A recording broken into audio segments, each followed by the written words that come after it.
السلام علیکم ورحمت الله وبرکاته. دا موږ نن تاسو ته خو د ټماټر د فصل د کرو طریقه دا موږ تاسو ته ویډیو کې خودل و وس دا خو چې د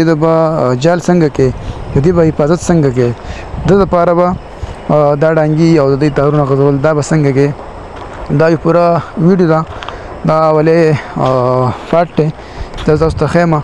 ان شاء الله نیکسټ ټایم به د خیره سره زه د دې باینه انټرویو اخلم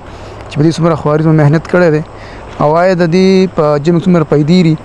اوس په دې ټیم د دې څومره خچ شو د ډانګي څنګه نل کړلی دا تارونه څنګه غزوللی د دې به ان شاء الله موږ تاسو څخه د ډیټیل خبرو وکړو چې دا ډېر خسته غوړ او دروم کار دی چې په دې باندې په لګي خرچه تقریبا 5 نه د 5-6 لک منس کې راځي خو دا ګټه تقریبا 10 لک نه پاو دی د یو سیزن دی او دا ټماټر په هر د درې میاشتې بهر کوي په هر هفته کې د درې سلو پیره بهر کوي